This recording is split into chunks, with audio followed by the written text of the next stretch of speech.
ఫిబ్రవరి 21వ తారీఖున శ్రీమతి లతా గారి ఆధ్వర్యంలో గిరినార్ మహాయాత్ర వివరాల కోసం సంప్రదించండి. నమస్తే, వెల్కమ్ టు సుమన్ టీవీ. నేను పద్మిని. ప్రస్తుతంతో పాటు ప్రముఖ పంచాంగకర్త, వాస్తు జ్యోతిష పండితులు, హస్త సాముద్రికా నిపుణులు మేడికొండూరు విశ్వనాథ్ ప్రసాద్ గారు మనతో పాటు ఉన్నారు. మాట్లాడదాం. సార్ నమస్తే సార్. ఓం మాతా పితృ గురుభ్యో నమః. సంతాన లేమి అనేది ఇవాళ రేపు ఎక్కువగా వినపడుతున్నటువంటి ఒక మాట. ఆశ్రమం మారిన తర్వాత వివాహం అనేది చేసుకున్న తర్వాత ఖచ్చితంగా ధార్మికంగా సంతానం పొందాలి. అది ఖచ్చితంగా వివాహం చేసుకునేది దానికి అనేది పెద్దలు చెప్పేటటువంటి మాట. అయితే కొంతమంది థాట్ ప్రాసెస్లో కూడా మనం చూస్తూ ఉంటే ఇప్పుడే వద్దు పిల్లలు, సెటిల్ అయ్యాక కంటాము, లేకపోతే అసలు పిల్లలే వద్దు. ఒకళ్ళు ఎప్పుడో చెప్తూ ఉంటే విని ఆశ్చర్యపోయాం. వచ్చే జనరేషన్ అంతా ఫుల్ పొల్యూటెడ్గా ఉంటుంది. ఒక ఒక మనిషిని తీసుకొచ్చి వాళ్ళని ఇబ్బంది పెట్టడం కరెక్ట్ కాదు. అందుకని మేము పిల్లలు కనమని ఇద్దరు వైఫ్ అండ్ హస్బెండ్ ఒకే మాట మీద ఉండటం, పిల్లల్ని కనకపోవటం, తల్లిదండ్రులు బాధపడడం, ఇవన్నీ జరుగుతూ ఉన్నాయి. సో అసలు ఈ సంతానానికి సంబంధించి ఇబ్బంది నుంచి బయటపడాలి, లేకపోతే వైఫ్ అండ్ హస్బెండ్ ఇద్దరూ కోరుకుంటున్నారు కానీ పిల్లలు కలగట్లేదు, సుమారు 10 ఏళ్ళు అయిపోతుందండి ఇంకా మాకు సంతానం లేదు అని బాధపడుతూ ఉంటారు. మరి వాస్తు పరంగా ఇంట్లో ఎటువంటి విషయాలు సరి చేసుకుంటే సంతానం కలిగే పరిస్థితి ఉంటుంది చెప్తారా సార్? ఎందుకంటే మీరు ఆల్రెడీ అస్ట్రాలజీకి సంబంధించి చెప్పి ఉన్నారు, సంతాన భావాన్ని ఇలా సరి చేసుకోవచ్చు, పరిహార మార్గాలు చెప్పారు. వాస్తు పరంగా కూడా చెప్పండి సార్. ముందు భార్యాభర్తలకు సంబంధించిన విషయాలలో మిగతా విషయాలన్నీ ఎవాల్యుయేట్ చేసుకుని వారి ఆరోగ్య పరిస్థితి, అన్యోన్యత, దాని తర్వాత వాళ్ళ జాతక చక్రంలో ఉన్న దోషాలు, వీటన్నిటినీ ఎవాల్యుయేట్ చేసుకున్న తర్వాత వీటిల్లో ఏది లోపం లేదు అని అనుకున్నప్పుడు మనం గుర్తించాల్సింది వాస్తుకు సంబంధించిన ఏదో దోషం ఉండొచ్చు అని అప్పుడు అనుమానపు కళ్ళతోటి ఇంటిని చూసే పరిస్థితి ఉంటుంది. కానీ చాలా సందర్భాలలో అన్యోన్యతా లోపాలు కారణాలుగా ఉండే అవకాశం ఉంటుంది. వాళ్ళిద్దరూ వృత్తిరీత్యానో, మానసిక పరమైన ఒత్తిడి రీత్యానో, వేరే కారణాల చేత వారు కలవలేకపోయే పరిస్థితులు ఉంటాయి.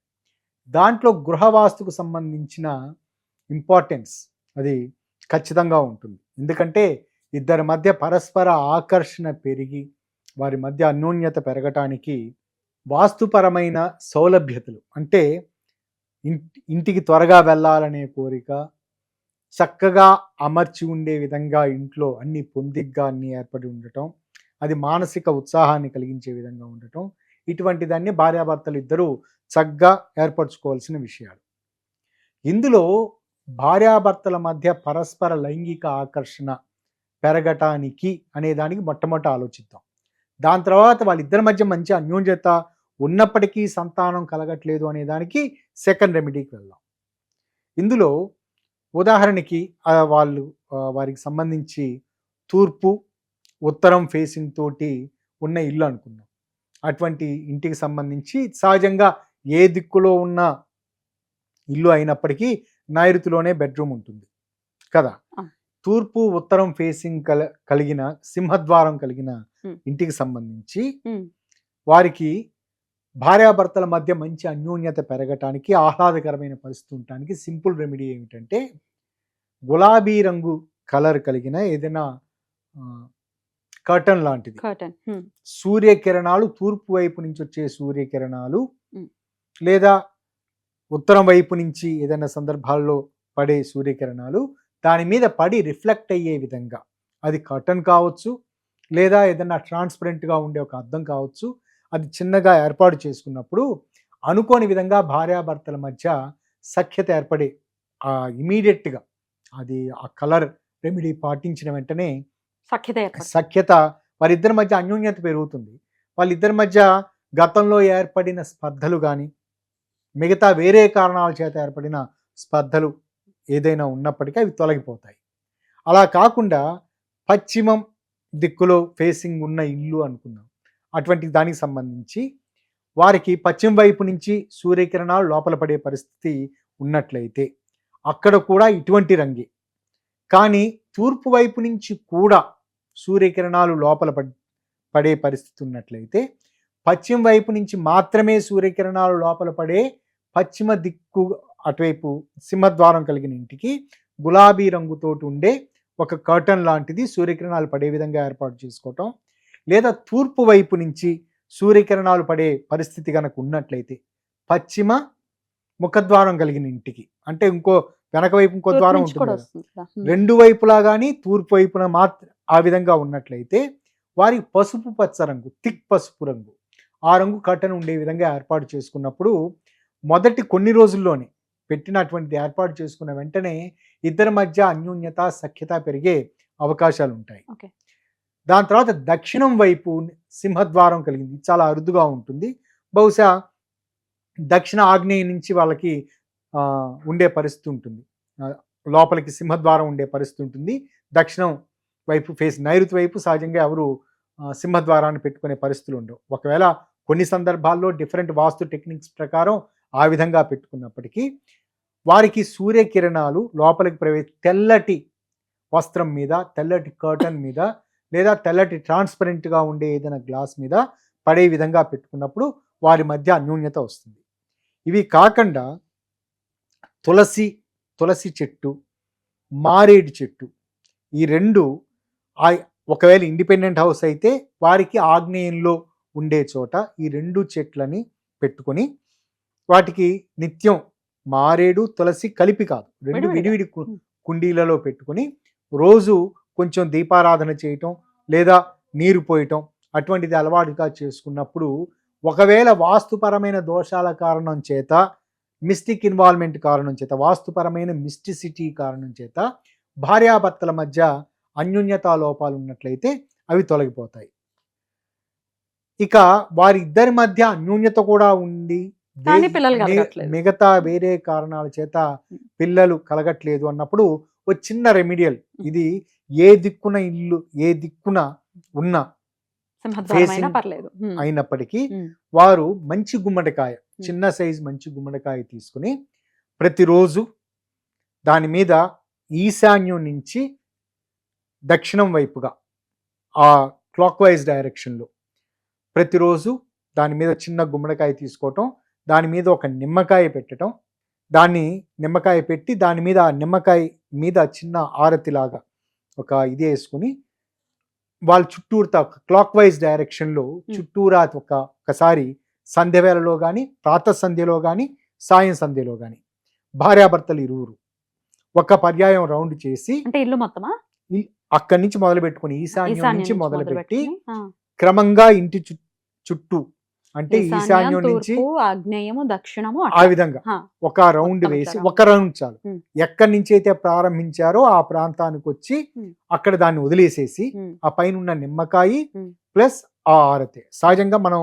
దీపారాధన, నిమ్మకాయ ఆరతి దీపారాధన అని చెప్పేది నిమ్మకాయని కట్ చేసి మధ్యలో డప్పులో పెట్టడం, ఇది నిమ్మకాయ మీద పెట్టడం, అంటే మొత్తం పండు మీదే పెడుతున్నారు. పెట్టి అది వలక్కుండా జాగ్రత్తగా పట్టుకుని సింపుల్ గా అంటే మిస్టిసిటీ ఇన్వాల్వ్మెంట్ ఈశాన్యం నుంచి మొదలయ్యి మరలా ఈశాన్యానికి క్లాక్ వైజ్ డైరెక్షన్ లో వచ్చి ఆ దీపం వెలుగుతూ ఉండగానే కింద పడవేయటం. అక్కడ మరలా గుమ్మడికాయని ఏం చేయొద్దు, అదే విధంగా పెట్టుకుని ఒక సైకిల్ పూర్తయ్యేంత వరకు, అంటే మధ్యలో ఆడవారికి అడ్డంకులు రాకుండా ఉన్నట్లయితే, ఒకవేళ రాకుండా ఉన్నట్లయితే కంటిన్యూస్ గా అడ్డంకులు రాకుండా, మొదలుపెట్టిన టైం తెలియదు, అడ్డంకులు కనుక వచ్చినట్లయితే ఆ వచ్చినన్ని రోజులు, ఎన్ని రోజులు చేయాలి సార్? ఒక సైకిల్ అని చెప్తున్నాను, అందుకే ఒక సైకిల్ అంటే 30 days. 30 days అంటే అడ్డు వస్తుంది కదా, ఒకవేళ అడ్డు రావచ్చు రాకపోవచ్చు, ఈ లోపే ప్రెగ్నెన్సీ రావచ్చు. ఒకవేళ అడ్డంకి వచ్చే అవకాశం ఉన్నట్లయితే, అడ్డంకి వచ్చిన పరిస్థితి ఉన్నట్లయితే ఫ్లో ఉన్నన్ని రోజులు దాన్ని ఆ పద్ధతి చేయకుండా దాని తర్వాత మరలా వాళ్ళ శుద్ధి అయిన తర్వాత చేయటం, ఇది చక్కటి పరిహార పరిస్థితిని ఇస్తుంది. ఇక మూడవ రెమిడీ, తర్వాత గుమ్మడికాయని ఏం చేయాలి? గుమ్మడికాయని మామూలుగా బయట అక్కడ దాన్ని వండుకోవద్దు, పగలగొట్టొద్దు, ఏమి చేయొద్దు.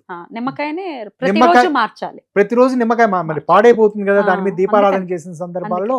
ఇది భార్యాభర్తల మధ్య వారిద్దరూ ఆరోగ్యంగా ఉన్నప్పటికీ, వాళ్ళిద్దరి మధ్య సఖ్యత ఉన్నప్పటికీ గర్భధారణ జరగట్లేదు అన్నప్పుడు ఇది చక్కగా ఉపయోగపడుతుంది.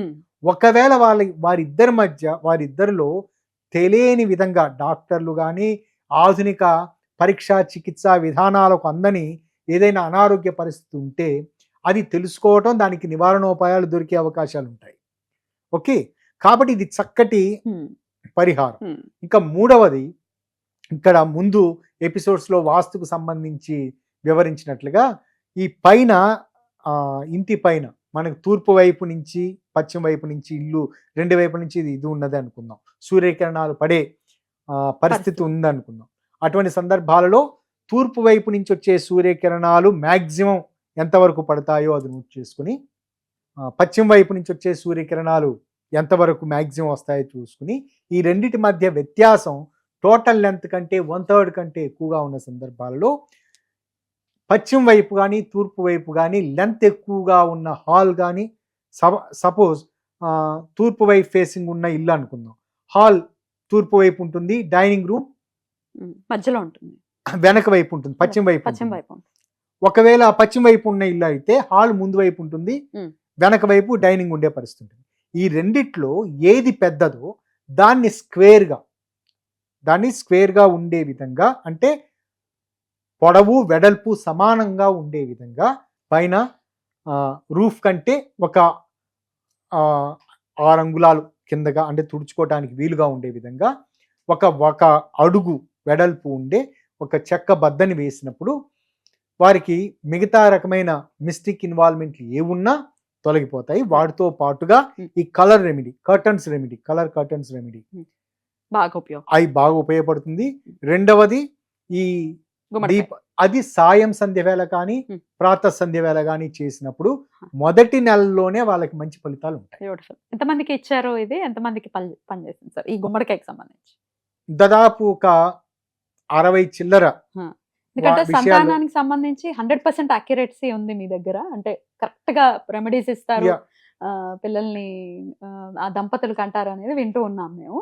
సో ఎంతమందికి ఇచ్చారు గుమ్మడికాయకి సంబంధించి? గుమ్మడికాయ ఇటువంటి వాస్తు సంబంధించిన రెమెడీస్ మొత్తం నా ప్రాక్టీస్ లో ఒక 60 చిల్లర వరకు, నాకు ఎగ్జాక్ట్ గా గుర్తులేదు, చెప్పిన వాళ్ళందరికీ 60 మందికి శుభ ఫలితాలు రావడం చూశాను. 60 మందికి 60 పిల్లలు పుట్టారు. అంటే ఇది కేవలం దీని వలన జరిగిందా, భగవదేచ్ఛ లేకపోతే వైద్యుల యొక్క వారి ఇచ్చిన మందుల ప్రభావమా, ఎవరి గొప్పతనం తెలియదు, కానీ ఇది చేసిన తర్వాత మటుకు చక్కటి ఫలితాలు. ఎన్నాళ్ళలో వచ్చింది? నేను చెప్పా కదా మొదటి నెలలోనే, అందుకే ఇందాక మీరు అంటున్నప్పుడు అడ్డు రావచ్చు రాకపోవచ్చు అన్నారు. Amazing sir, amazing. చక్కటి ఫలితాలను ఇస్తుంది, ఖర్చు కాని విషయం, మంచి ఫలితాలను ఇస్తుంది. బ్యూటిఫుల్. చాలా చక్కటి పరిహార మార్గాన్ని సూచించారు కాబట్టి ఖచ్చితంగా ట్రై చేయండి. సంతానం కలగట్లేదు అని బోల్డ్ అని కాల్స్ వస్తూ ఉంటాయి, బాధపడుతూ ఉంటారు, బాధపడాల్సిన అవసరం లేదు, ఫాలో చేయండి. ఇంకా ఏమైనా డౌట్స్ ఉన్నాయి సరిగా, అంటే వాస్తుపరంగా ఇది ఎట్లా క్యాలిక్యులేట్ చేసుకోవాలో తెలియట్లేదు అనుకున్నప్పుడు కాంటాక్ట్ చేయండి. Thank you so very much sir. నమస్తే. నమస్కారం.